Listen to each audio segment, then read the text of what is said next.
I decided to go for the Platinum Trophy in Crash Team Rumble, and well, it was surprisingly easy. Get off me. Come here. Come here. Ah! Silly bandicoots. Get back here and accept your fate. Be like your brother.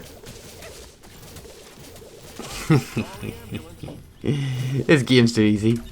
Crash Team Rumble introduced us to a new party game in the Crash franchise. This game was the first ever online only Crash game. Now with its 3 out of 10 difficulty rating, it was safe to say after Crash 4 this was going to be a breeze. Right, now let me give you guys a quick rundown on just exactly how this game works. Crash Team Rumble is a 4v4 team-based competition where the iconic heroes and villains of the Crash universe battle to capture more Wumpa Fruit than the other to claim victory. Each hero has unique skills and abilities to strategically use to work together to battle the opposing team, defend their own Wumpa Bank, and capture key points around the map to help their team. There are 3 different categories the characters are split up into that consist of the scorers, blockers, and boosters. Scorers are designed to carry more Wumpa and move faster so they can collect as much Wumpa as possible. Blockers are designed to prevent the other team by scoring by attacking them as much as possible. They also hit harder. And boosters, their job is to collect all the loose relics lying around the map to help activate different relic pads, which in return will give their team an ultimate boost. So going into this Platinum Trophy, I didn't know what to expect from this game. Being the first ever online only Crash game, I just didn't know if it would be good or not. Unfortunately, there is no story to this game. Being a party game, that is expected though. Now, back to business. There is no wrong way to do this Platinum Trophy. None of the achievements have to be done in a certain order. You really just have to play the game over and over to get them all. Now, there are 45 achievements in total that range from specific character challenges to simple gameplay ones, and some of them are even a little bit luck based. So, we'll not bore you with any more details and we'll get stuck right in there and I'll take you through each achievement and how we got it. Right, kicking off the achievements, when we load into Crash Team Rumble we are met with the tutorial of the game. All we gotta do is run to the tutorial, complete it, get it done, and we will get our first achievement, tutorial complete. After the tutorial we jumped into our first ever competitive online game. In this game we got the achievement Knockout. This is for KOing an enemy in a competitive match. We also got the achievement No Pain No Gain. This was for getting knocked out in a competitive match, which we did a lot that game.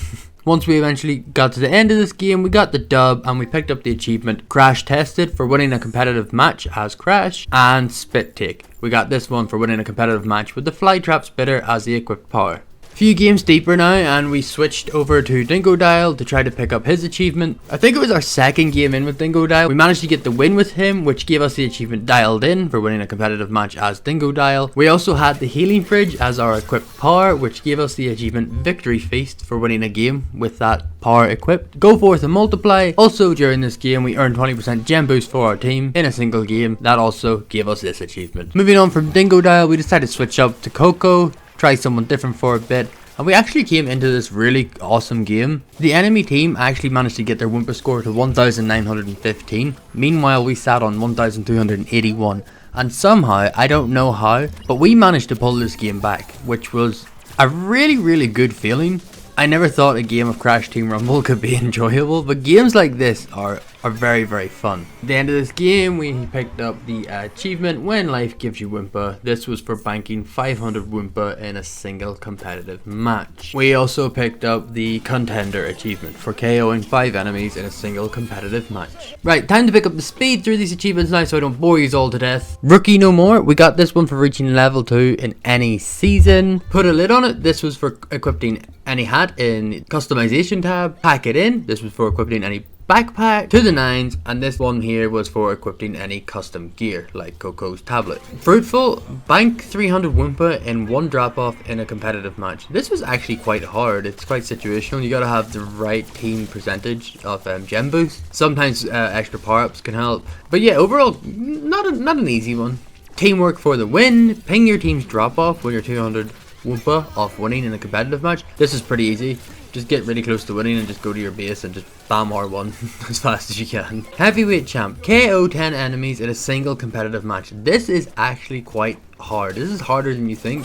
It can be very difficult to even beat enemies when you're fighting, let alone beat 10 in one game. Then you've got a lot of things to consider, like if the game length, sometimes people capture really quick. So you gotta hope for a long game to be able to do this. I found the best thing to do was just to sit on that opposing team's bank and just defend it. Nature's Candy, bank 800 Wumpa in a single competitive match. Didn't all have to be in one go, obviously, just within that one game. Fruits of Your Labour, bank 1200 Wumpa in a single competitive match. This can be hard, but You usually do get it eventually if you just focus capturing Wumpa. I mean, it's an issue that if you're capturing 1,200 Wumpa in a single game and your team's not capturing anything, but it is, you'll eventually get it, you know, 5 or 6 games, you'll probably find you're doing this. Then we have the Super Booster. We got this one for earning 50% gem boost for our team in a single game. Dominator, we got this for earning a 100% gem boost for our team in a single game. This one can be harder to get, but again, it's not too hard. Insanely Strong.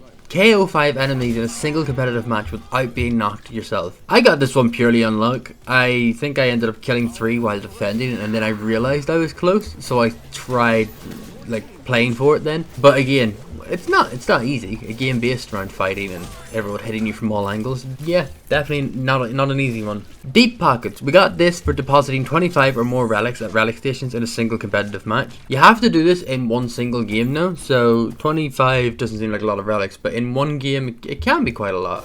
Epic, epic, epic. This was for activating an epic relic station in a competitive match. Epic relic stations usually sit in the middle of the map. They usually have the biggest bonus towards your team.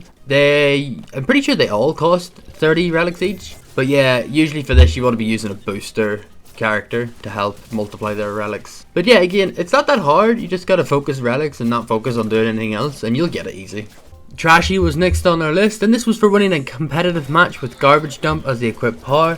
Nothing hard, just equip the power. You don't even have to use it. As long as it's equipped and you win, you got it. Shutdown, win a competitive match with a power drain as the equipped power. Again, just equip this. You don't have to use it if you don't want to. As long as you win, it's fine.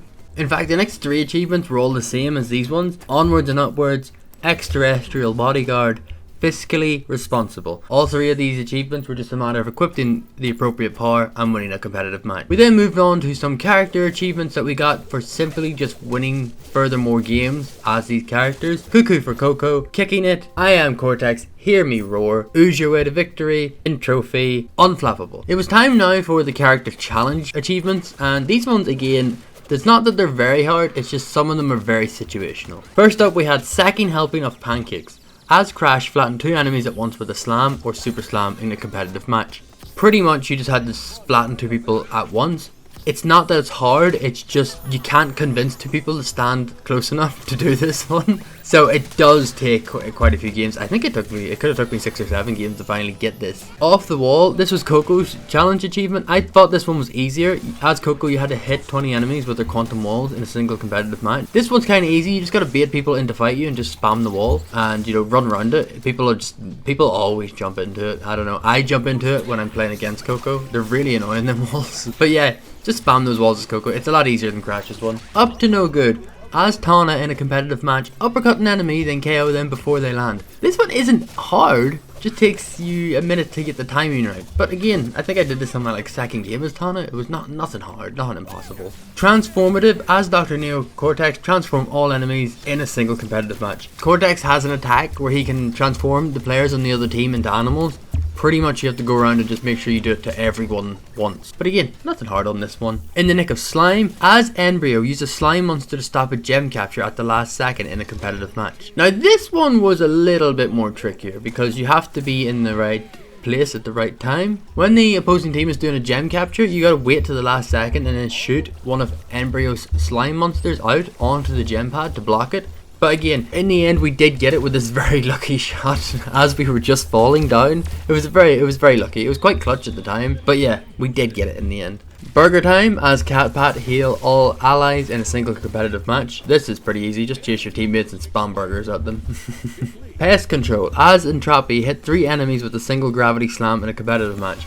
This wasn't too bad, honestly. I found this actually, I think I did this in my first game, which I wasn't expecting. I thought it would have been a wee bit harder, but again, these achievements, these character ones, are very situational based. I could have got lucky and got that my first time. I feel like some people could have done that 10 times and not gotten it, you know. The final character challenge achievement was Spin to Win, and this one I found the most difficult out of all of them. We had to, as Dingodile, knock back 3 enemies in a single charge tail whip in a competitive match.